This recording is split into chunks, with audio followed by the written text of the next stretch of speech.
Find the Fourier sine transform of x by 1 plus x square. We know the Fourier sine transform of f of x is given by Fourier sine transform of f of x, which is equal to f s bar of p, which is equal to root of 2 divided by pi integral 0 to infinite f of x sine px dx. That is equation number 1.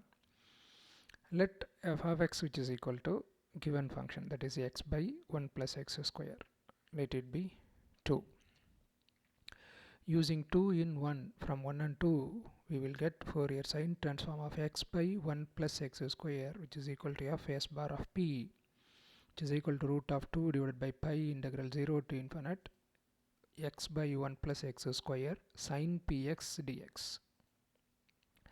That is equation number 3, which is equal to root of 2 divided by pi integral 0 to infinite. So we are multiplying x and divided by x, right? So x into x in the numerator divided by x into 1 plus x square in the denominator sine px dx, which is equal to root of 2 divided by pi integral 0 to infinite, adding 1 and subtracting 1 only in the numerator. So x square plus 1 minus 1 divided by x into 1 plus x square sine px dx. So that is equal to root of 2 divided by pi integral 0 to infinite x square plus 1. We are splitting into 2 integral. So we are taking x square plus 1 as one term. So first integral root 2 divided by pi integral 0 to infinite x square plus 1 by x into 1 plus x square. Then second one minus, right, sine px dx, then minus root of 2 divided by pi integral 0 to infinite, so 1 by x into 1 plus x square sine px dx, which is equal to root of 2 divided by pi integral 0 to infinite. So we can cancel 1 plus x square in the numerator and in the denominator of the first integral.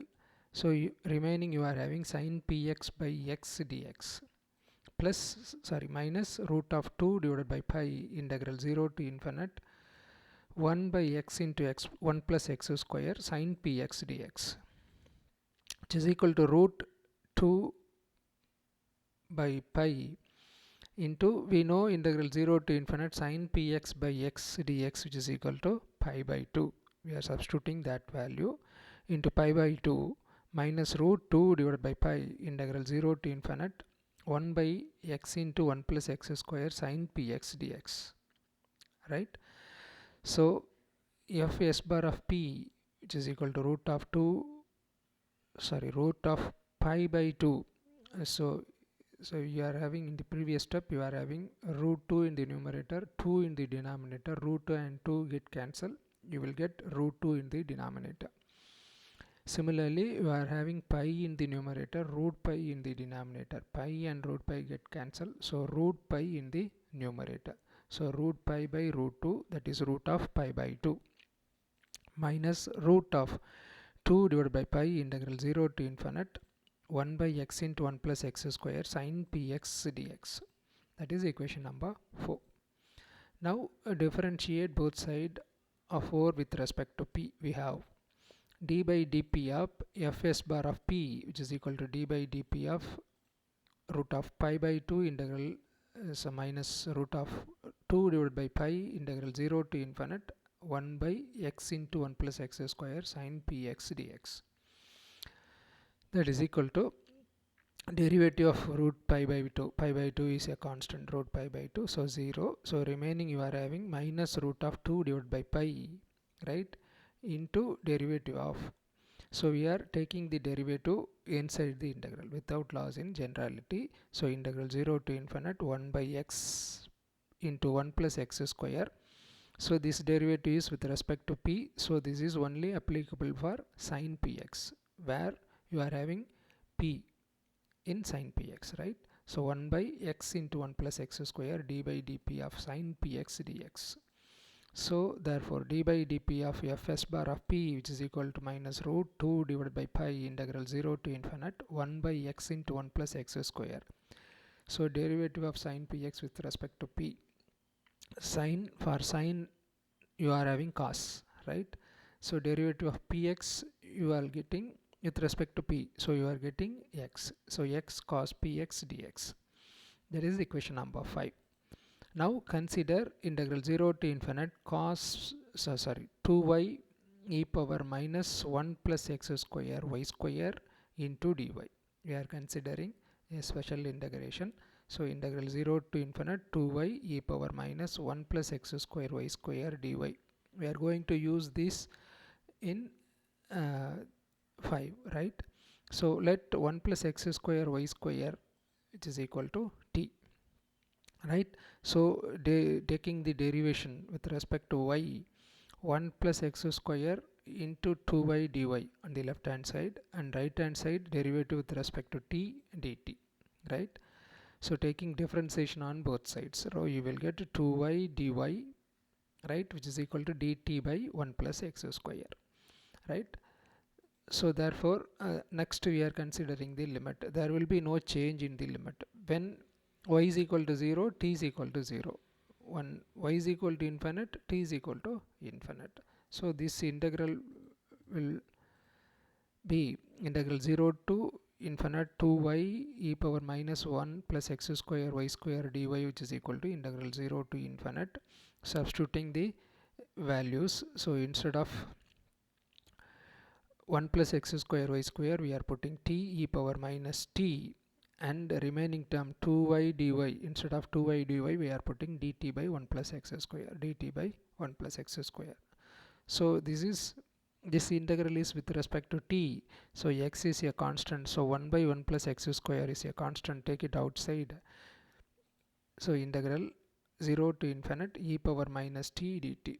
We know e power minus x, which is equal to minus e power minus x. So integral e power minus x dx, which is equal to minus e power minus x. So we are using that idea, 1 by 1 plus x square e power minus t. So lower limit 0, upper limit infinite, which is equal to minus 1 by 1 plus x square, taking minus outside, applying the upper limit e power minus infinite minus e power lower limit 0. E power minus infinite is 0, e power minus 0 is 1, so you will get minus 1 by 1 plus x square minus 1, right? So you will get 1 by 1 plus x square. Therefore integral 0 to infinite 2y e power minus 1 plus x square y square dy, which is equal to 1 by 1 plus x square.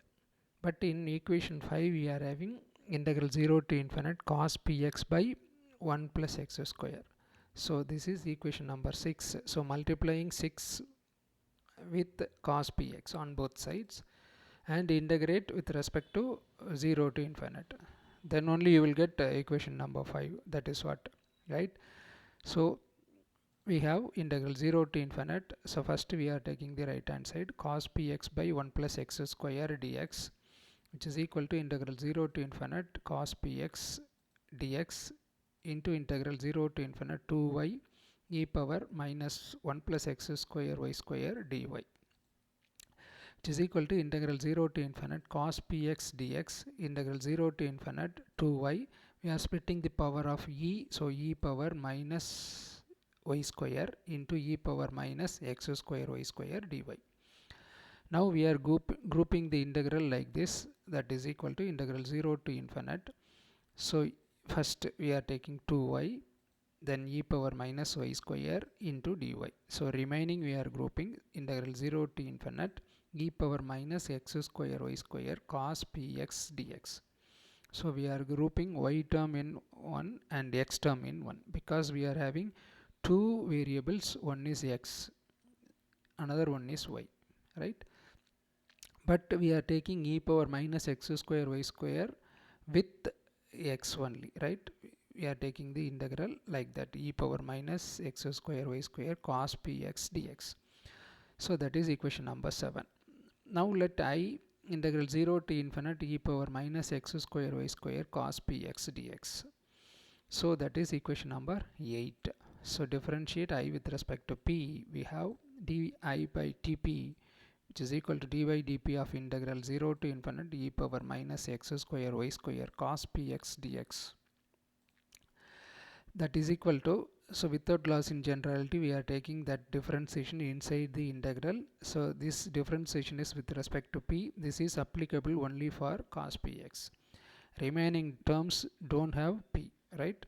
So integral 0 to infinite e power minus x square y square d by dp of cos px dx, which is equal to integral 0 to infinite e power minus x square y square cos x differentiation minus sin x.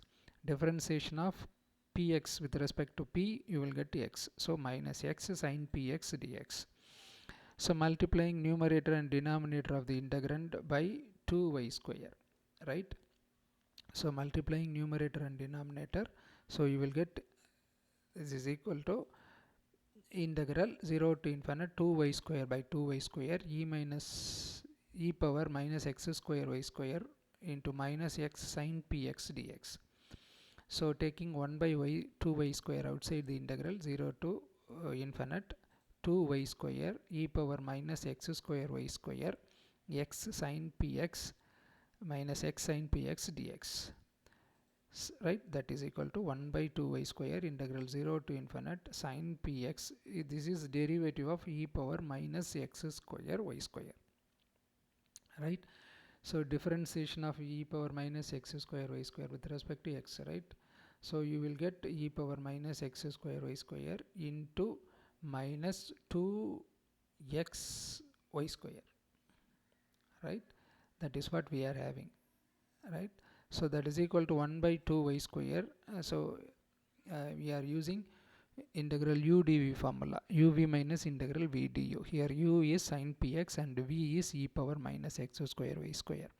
So first term uv, so sin px e power minus x square y square, lower limit 0, upper limit infinite, minus integral v du minus 1 by 2y square, that is the common term, integral 0 to infinite v is e power minus x square y square, derivative of sin px, right?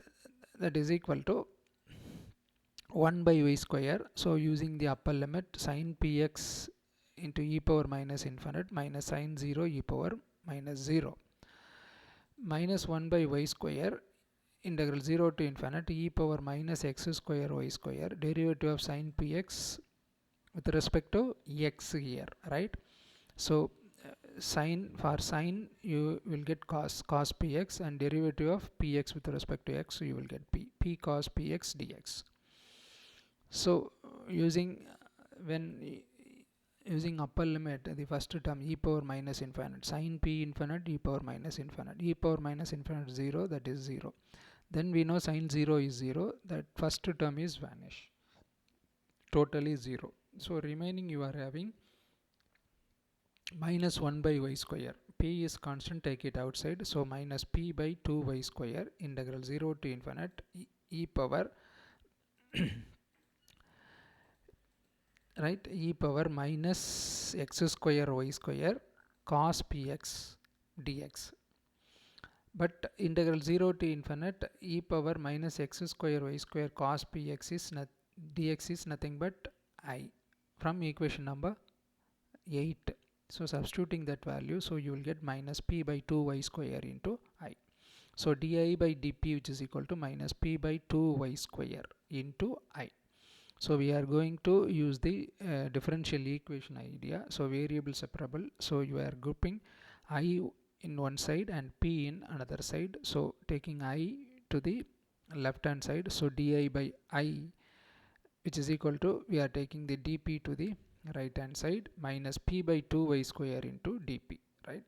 So integrating both sides, you will get integral di by I, which is equal to minus 1 by y square integral p dp. We know integral di by I is log I, which is equal to minus 1 by y square integral p dp is p square by 2 plus integral constant log c. Grouping log on one side, so log I minus log c, which is equal to minus p square by 2 into 2, 4 y square. That is log I by c, we know log a minus log b, which is equal to log a by b. So log I by c, which is equal to minus p square by 4y square. That is 1 by c, which is equal to e power minus p square by 4y square. We know log a, which is equal to b, then a is equal to e power b.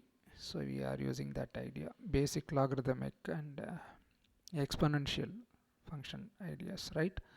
So therefore I, which is equal to c into e power minus p square by 4y square, that is equation number 9. We are going to find the value of the constant c. For that we are putting p is equal to 0. So 8 implies I is equal to integral 0 to infinity e power minus x square y square cos 0, that is equal to integral 0 to infinity e power minus x square y square cos 0 is 1, right? So we know that integral 0 to infinity e power minus a x square dx, that is a formula from definite integral, which is equal to 1 by 2 root of pi by a, where a is greater than 0. Here a is nothing but y square, so we are replacing a by y square. So I, which is equal to integral 0 to infinity e power minus x square y square dx, which is equal to, using that formula, 1 by 2 root of pi by a, that is a is y square, that is 1 by 2y root pi. That is equation number 10.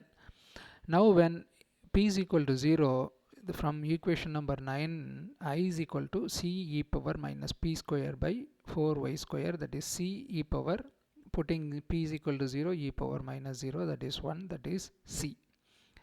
So that is 11. From 10 and 11, I value in 10 1 by 2 pi root pi. I value in 11 c. So therefore c is equal to 1 by 2 pi root pi. So we are using the constant value c in equation number 9. Therefore I is equal to 1 by 2y root pi e power minus p square 4y square. So from 8 we know I is equal to integral 0 to infinity e power minus x square y square cos px dx. That value is 1 by 2 pi root pi integral e power minus p square by 4y square. So we are going to equation 7. We are going to use this idea in equation number 7. So integral 0 to infinite cos px by 1 plus x square dx, which is equal to integral 0 to infinity e power minus x square y square cos px dx into integral 0 to infinite 2y e power minus y square dy. That is equation number 7. We are going to substitute the value. So that is equal to integral 0 to infinite 2y e power minus y square dy. Then the value is 1 by 2y root pi e power minus p square by 4y square. So root pi is constant, take it outside, integral 0 to infinity e power minus y square. The 2y and 2y, that 2y and 2y get cancelled. So remaining term e power minus y square e power minus p square by 4y square into dy, which is equal to root pi integral 0 to infinite, grouping the power of e power minus, take minus outside common, so e power minus y square plus p square by 4y square dy. We know that another formula, integral 0 to infinity e power minus a x square minus b by x square dx, which is equal to 1 by 2 root pi by a e power minus 2 root ab, right? Here a is equal to 1 and b is equal to p square by 4. Using that idea, integral 0 to infinite cos px 1 plus x square dx, which is equal to root pi into, so integral value 1 by 2 root of pi by a, that is a is equal to 1 e power minus 2, a is 1 and b is p square by 4, root of 1 into p square by 4, which is equal to pi by 2, root pi into root pi, pi by 2 e power minus 2, right? P square becomes root p square becomes p and root 4 becomes 2. So 2 and 2 get cancelled, which is equal to pi by 2 e power minus p. So then equation 5 becomes d by dp of fs bar of p, which is equal to minus root 2 divided by pi integral 0 to infinite 1 by x square cos px dx. So we are going to use the value of integral 0 to infinite cos px by 1 plus x square dx from the previous step, that is equal to minus root 2 divided by pi, that value is pi by 2 e power minus p. So therefore d by dp of fs bar of p, which is equal to minus root pi by 2 e power minus p, integrating with respect to p, because we need fs bar of p, that is why, right? So we will get integral d by dp of integral fs bar of p dp, which is equal to minus integral root pi by 2 e power minus p dp. We know the integral dx is x, because integral and derivative are reverse process. So here instead of x you are having fs bar of p, so fs bar of p, which is equal to minus root pi by 2 integral e power minus p dp, that is minus root pi by 2 integral e power minus x, we know minus e power minus x, so e power minus p into by divided by minus 1, that is minus e power minus p plus c1. C1 is the integral constant. We are going to find the value of c1 by putting p is equal to 0, right? When p is equal to 0, 12 becomes fs bar of 0, which is equal to root pi by 2 e power minus 0 plus c1. So root of pi by 2 plus c1, that is equation number 13. From 4, fs bar of 0, which is equal to root of pi by 2 minus 0, so that is equal to root of pi by 2, that is equation number 14. So comparing 13 and 14, you will get root pi by 2 plus c1, which is equal to root pi by 2, therefore c1 equal to 0. So using c1 value in equation number 12, so fs bar of p, which is equal to root pi by 2 e power minus p plus 0, that is equal to root pi by 2 e power minus p. Therefore Fourier transform of the given function is root pi by 2 e power minus p. Thanks.